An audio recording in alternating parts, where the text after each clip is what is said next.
Good evening, everybody.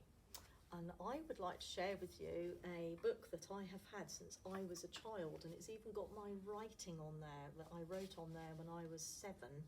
And this is one of my favourite books called The World of Pooh, and it's all of the stories of Winnie the Pooh and the house at Pooh Corner.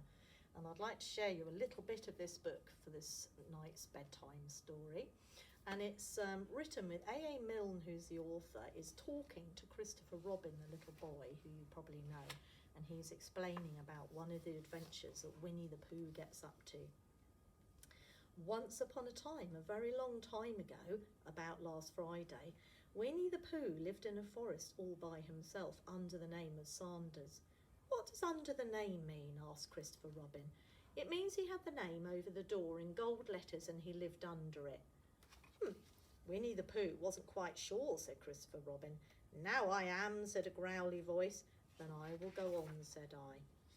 One day when he was out walking, he came to an open place in the middle of the forest, and in the middle of this place was a large oak tree, and from the top of the tree there came a loud buzzing noise.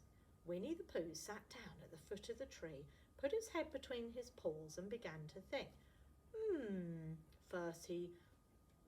First of all, he said to himself, that buzzing noise means something. You don't get a buzzing noise like that, just buzzing and buzzing, without it meaning something. If there's a buzzing noise, somebody's making a buzzing noise, and the only reason for making a buzzing noise that I know of is because you're a bee. Then he thought another long time and said, and the only reason for being a bee that I know of is making honey. And then he got up and said, and the only reason for making honey is so as I can eat it. So he began to climb the tree. He climbed and he climbed and he climbed and he climbed and he sang a little song to himself as he climbed. And it went like this. Isn't it funny how a bear likes honey? Buzz, buzz, buzz. I wonder why he does. Then he climbed a little further and a little further and then just a little further. By that time, he thought of another song. It's a very funny thought that if bears were bees, they'd build their nests at the bottom of trees. And that being so, if the bees were bears, we shouldn't have to climb all these stairs. He was getting rather tired by this time, and so that is why he sang the complaining song.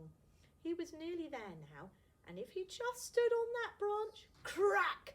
Oh, help, said Pooh, as he dropped 10 feet on the branch below him. If only I hadn't, he said as he bounced 20 more feet onto the next branch. You see, what I meant to do is, he explained, as he turned head over heels and crashed onto another branch 30 feet below. What I meant to do, of course, it was rather, he admitted, as he slithered very quickly through the next 6 branches. If it all comes, I suppose, he decided, as he said goodbye to the last branch, sprung round 3 times and flew gracefully into a gorse bush. It all comes of liking honey so much. Oh, help! He crawled out of the gorse bush, brushed the prickles from his nose, and began to think again. And the first person he thought of was Christopher Robin. Was that me? Said Christopher Robin in an awed voice, hardly daring to believe it. That was you. Christopher Robin said nothing, but his eyes got larger and larger and his face got pinker and pinker. So Winnie the Pooh went round to his friend Christopher Robin, who lived behind a green door in another part of the forest. Good morning, Christopher Robin, he said. Good morning, Winnie the Pooh, said you. I wonder if you've got such a thing as a balloon about you. A balloon? Yes, I just said to myself coming along, I wonder if Christopher Robin has such a thing as a balloon about him. I just said it to myself, thinking of balloons and wondering. What do you want a balloon for, you said. Winnie the Pooh looked round to see that nobody was listening, put his paw to his mouth and said in a deep whisper, Honey. But you don't get honey with balloons. I do, said Pooh. Well, it just happened that you'd been to a party that day before the house of your friend Piglet, and you had balloons at the party, and you had a big green balloon, and one of Rabbit's relations had a big blue one, and had left it behind, being really too young to go to a party at all. And so you had brought the green one and the blue one home with you. Which one would you like? You asked Pooh. He put his head between his paws and thought very carefully. It's like this, he said. When you go after honey with a balloon, the great thing is not to let the bees know that you're coming. Now, if you have a green balloon, they might think you were only part of the tree and not notice you. But if you have a blue balloon, they might think you were only part of the sky and not notice you. And the question is, which is most likely? Wouldn't they notice you beneath the balloon? You asked. Well, they might or they might not, said Winnie the Pooh. You never can tell with bees. He thought for a moment and said, I shall try to look like a small black cloud that will deceive them. Then you had better have the blue balloon, you said, and so it was decided. Well, you both went out with the blue balloon and you took your gun with you. He's got like a little play toy pop gun. And just in case, as you always did, Winnie the Pooh went to a very muddy place that he knew and rolled until he was black all over. And then when the balloon was blown up as big as you, Pooh and you were both holding onto the string, and you let go, and Pooh floated gracefully into the sky and stayed there level with the top of the tree, about 20 feet away from it. Hooray, you shouted. Isn't that fine, shouted Winnie the Pooh down to you. What do I look like? You look like a bear holding on to a balloon, you said. Not, said Pooh anxiously, not like a small black cloud in a blue sky? Nah, not very much. Oh well, perhaps from up here it'll look different. And as I say, you never can tell with bees. There was no wind to blow him anywhere nearer to the tree, so there he stayed. He could see the honey, he could smell the honey, or he could nearly touch the honey, but he couldn't quite reach it. After a little while, he called down to you. Christopher Robin, he said in a loud whisper. Hello, I think the bees suspect something. What sort of thing? I don't know, but something tells me that they're suspicious. Perhaps they think that you're after their honey. It may be that. You never can tell with bees. There was another little silence, and then he called down to you again. Christopher Robin! Yes? Have you an umbrella in your house? I think so. I wish you would bring it here and walk up and down a bit and look up every now and then and say, tut, tut, it looks like rain. I think if you did that, it would help with the deception which we're practicing on these bees. Well, you laughed to yourself, silly old bear. But you didn't say it aloud because you were so fond of him, and you went home for your umbrella. Oh, there you are, called down Winnie the Pooh as soon as you got back to the tree. I was beginning to get anxious. I've discovered that the bees are now definitely suspicious. Shall I put my umbrella up, you said. Yes, but wait a moment, we must be practical.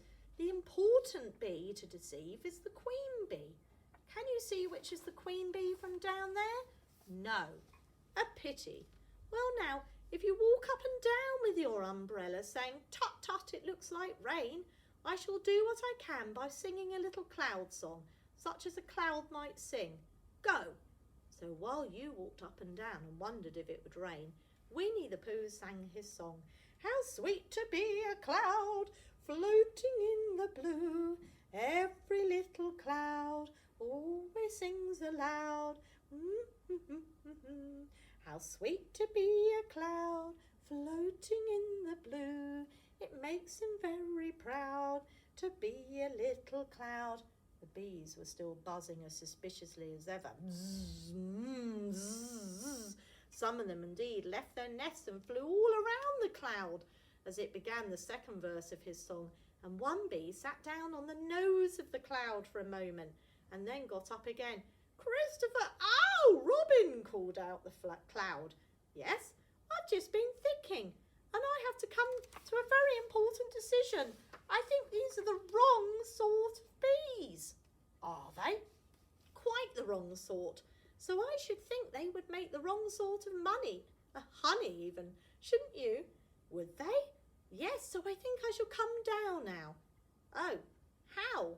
Asked you. Winnie the Pooh hadn't thought about this. If he let go of the string, he would fall, bump, and he didn't like the idea of that. So he thought for a long time, and he said, Christopher Robin, you must shoot down the balloon with your gun. Have you got your pop gun? Of course I have, you said. But if I do that, it will spoil the balloon, you said. But if you don't, said Pooh, I shall have to let go, and that would spoil me. When he put it like this, you saw how it was, and you aimed very carefully at the balloon and fired. Bang! Ow! Said Pooh. Did I miss? You asked. Well, you didn't miss exactly, said Pooh, but you missed the balloon. Oh, I'm very sorry, you said, and you fired again. And this time you hit the balloon, and the air came slowly out, and Winnie the Pooh floated down to the ground. But his arms were so stiff from holding onto the string of the balloon all the time that they stayed there for more than a week. And whenever a fly came and settled on his nose, he had to blow it off. And I think, but I'm not sure, that is why he was always called Pooh. And if you enjoyed that, you will have to get the book, The World of Pooh, to read all about the rest of the adventures of Winnie the Pooh. Good night.